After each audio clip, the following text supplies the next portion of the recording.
한국사 수업하도록 하겠습니다. 이제 저번 시간에 문벌 귀족 사회 모순 뭐 이런 얘기들까지 해서 청의 서경천도 운동, 이자겸의 난 뭐 이런 얘기들 했었죠.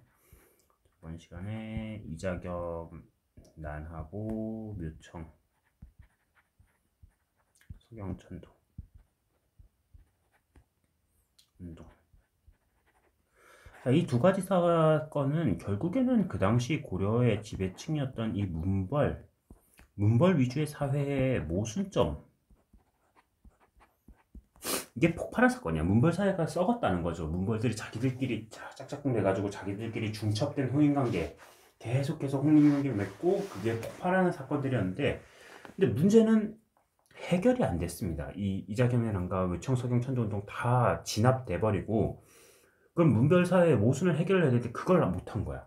결국 고려 사회는 이 문벌 사회의 모순이 대폭발로 일어나요. 바로 무신 정권이 등장하는 이야기로 이어집니다. 항상 문벌들 옆에서 아웃사이더였던 무신 장군들, 칼잡이들, 칼 쓰는 장군들, 그 무신들이 난을 일으켜서 문벌들을 다 제거하고 그리고 권력을 장악해서 무신 정권이 되는 거예요. 자, 무신 정권의 배경은 문벌 지배 체제,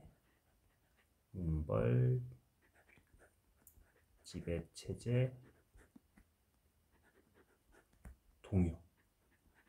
앞에 얘기했듯이 문벌들의 사회, 이자겸의 난과 묘청, 서경, 천도운동 같은 그 문벌 지배 체제에 대한 동요는 계속되어 왔어. 하지만 해결이 안 됐다고 했지. 조금 전에 얘기했듯이 김부식이라는 문벌이 묘청의 서경천도 운동을 진압을 해버렸잖아.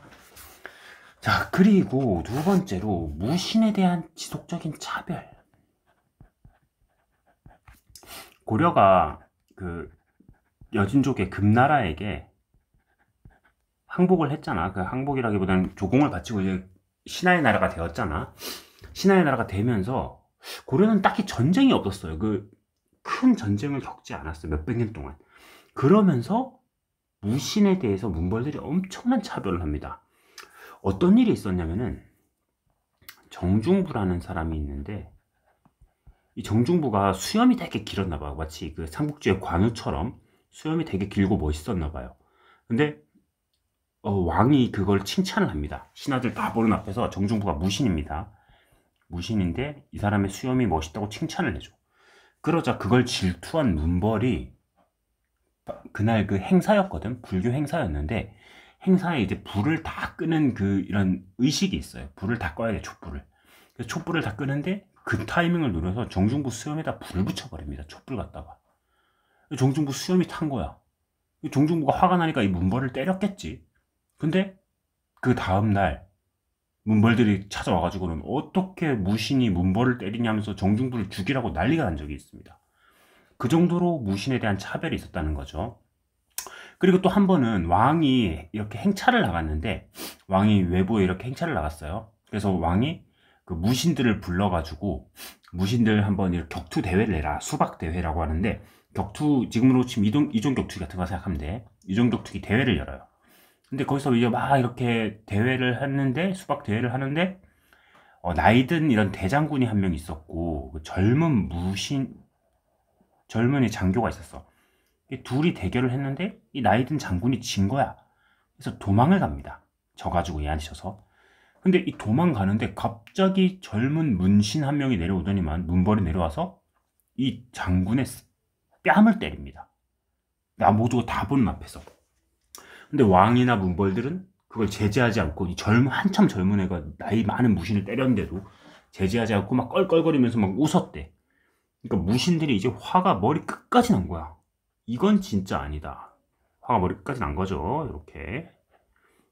그래서 어떻게 전개되느냐, 이 무신 정권은 정중부, 여기 있던 저 정중부, 수염 불탔던, 그리고 이의방 뭐 이런 사람들이 모여가지고 무신 정변을 일으킵니다. 난을 일으켜서 문벌들을 보이는 대로 싹 다 죽여버린 거야. 문벌들 다 죽이고 모든 권력이 무신이 장악합니다. 그리고 왕까지도 폐위시키고 자기네 말 잘 듣는 왕으로 바꿔버려요. 이제 고려 사회는 바뀌었습니다. 몇백 년간 이어져 왔던 문벌 사회인 고려가 이제 무신의 세상으로 바뀌었어요. 자, 무신은 초기에 중방이라고 하는 기구가 있는데 이 중방을 중심으로 권력을 장악했다.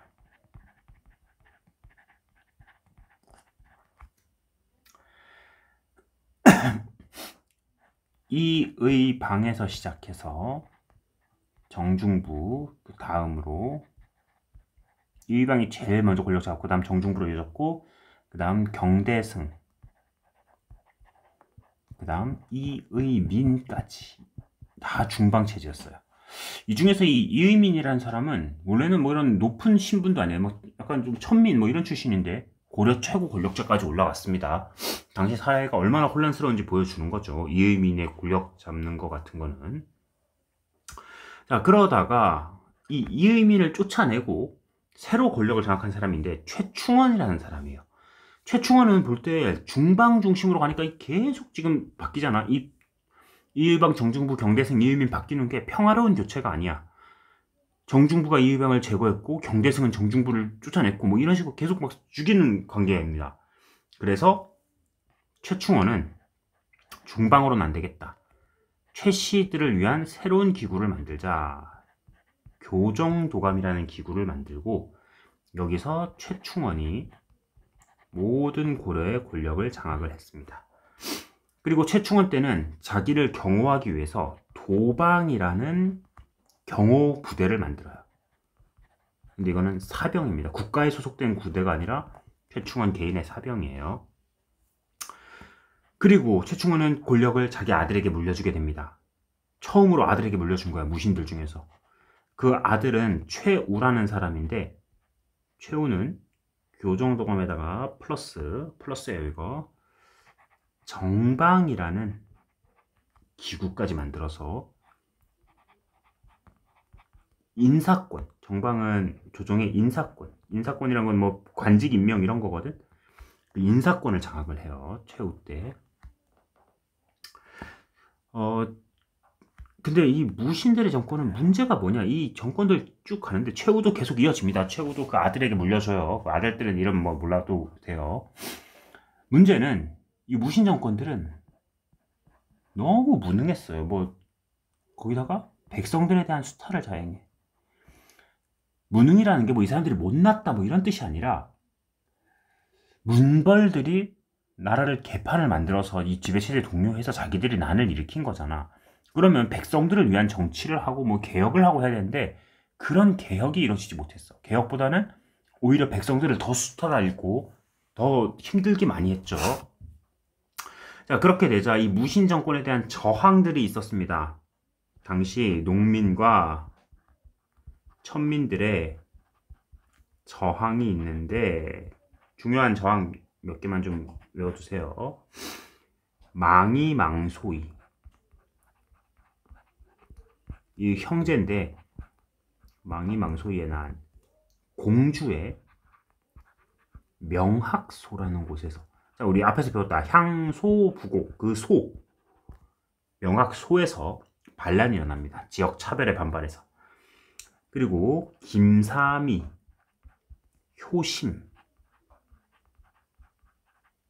이런 사람들이 당시 신라의 부흥, 고려가 만들어진 지 몇백 년이 지났는데 또 신라 부흥을 외치면서 난을 일으켰고, 또 중요한 사람, 만적이란 사람이 있어요. 이 사람은 어떤 사람이냐? 이 최충원의 노비입니다. 근데 이 만적이 개경에 있는 노비들을 모아서 노비 반란을 꿈꿨습니다.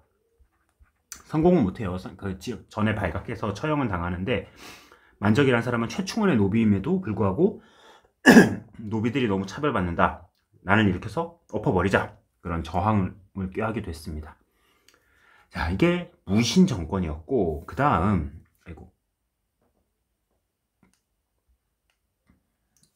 자, 다음으로 몽골의 침입을 보도록 할게요.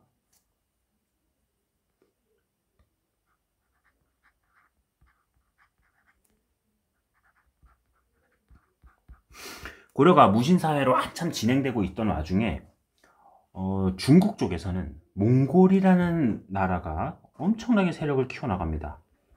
배경은 몽골의 우리가 잘 아는 사람, 세계에서 가장 넓은 영토 땅 따먹기 잘했던 칭기즈칸. 칭기즈칸이 몽골 제국을 만들고 이게 엄청나게 성장을 해요. 앞에서 나왔던 그 여진족의 금나라마저도 집어삼키죠, 나중에는. 그리고 이들이 점차 고려와 가까워져서 고려를 침입해 옵니다. 물론 칭기즈칸한테 쳐들어오진 않아요. 칭기즈칸 죽고 나서 그 자식일 때 나중에 쳐들어오는데 전개 과정은 고려가 싸우면 안 됩니다. 이거 몽골은 너무 강했죠. 세계에서 싸움 제일 잘하던 나라였죠, 당시에. 당시 고려는 최우 때인데 최우는 생각을 해. 쳐들어오는데 이걸 어떻게 저항을 해야 되냐. 고민을 해보니까 몽골이 기마병이 약하거든. 미안. 몽골이 기마병이 중심이고 몽골의 기병은 엄청 강하지만 바다가 없어서 해전에 약해. 배를 잘 못합니다, 애들이. 그래서 최우가 우리나라의 섬 중에 강화도 있지. 강화도로 도읍을 옮겨버립니다. 왕하고 중요 귀족들 데리고 이사를 가요. 그래서 거기서 강화도 섬이니까 거기서 이제 해군 가지고 버티는 겁니다. 문제는 최우는 강화도에 들어갔으니까 살았겠지. 근데 백성들이 다 강화도로 들어갈 수는 없잖아. 백성들은 육지에 그대로 남아있고 몽골은 고려가 항복 안 하고 저항하니까 계속 쳐들어오는 겁니다. 그래서 백성들의 고통이 계속되죠. 강화천도 하거나 가지고 이제 저항을 하는데 박서라는 사람이 귀주성에서 전투에서 승리를 거두기도 했고, 충주성 전투, 우리나라가 다 이긴 전투만 얘기합니다. 대부분은 근데 우리가 패배했죠. 처인성 전투, 지금의 용인, 에버랜드에 있는 그 용인 근처에서 처인성 전투, 김윤후라는 사람이 스님입니다. 이 스님인데 이분이 여기서 그 몽골이랑 싸워서 승리를 거두기도 했어요. 결과 이길 수 있는 싸움이 아니야. 몽골은 너무 강했어요. 비교가 안 되는 국력이었기 때문에 최우 때는 버텼어. 하지만 최우가 아까 뒤에 최우 자식들도 있다 했죠. 최우 자식들 내려가면서도 계속 저항하는데 이제 지친 거야. 고려도 몇십 년을 싸웠거든. 계속해서 고려가 지칠 대로 지쳤어. 그리고 무신 정권도 약해집니다. 그래서 당시 고려에 원종이라는 사람이 있는데 그 왕이 무신 집권가를 죽이고 항복을 해버립니다. 임유무라는 그 무신 집권가를 죽여버리고 항복을 하면서 고려는 무신 정권이 끝남과 동시에 원나라 간섭기로 접어드는 거야. 이제 원나라에 항복했으니까 원나라 말 잘 들어야 되겠지. 결과 고려의 항복, 고려가 몽골에게 꽤 저항을 오래 했습니다. 최우 때부터 최씨 정권 망하고도 계속 저항을 했으니까. 하지만 결국엔 개경으로 강화도에서 개경으로 돌아갑니다. 근데 고려에 돌아갈 때 아니다, 우린 돌아가지 않고 끝까지 싸우겠다 했던 사람들이 있습니다. 그 사람들이 삼별초라고 해요. 삼별초는 끝까지 항전을 했다. 삼별초는 강화도에서 진도에서 제주도 옮겨가면서 계속 저항을 했습니다, 몽골에. 하지만 결국에는 패배했죠. 몽골의 침입 과정에서 부처님의 힘을 빌려서 몽골을 막아보자 하면서 부처님의 말씀인 대장경을 새긴 8만 대장경이 이 당시에 제작되기도 했다. 부처님의 힘으로 몽골을 막으려고 시도한 것입니다. 자, 됐습니다. 내용 다 됐고 교과서 봅시다.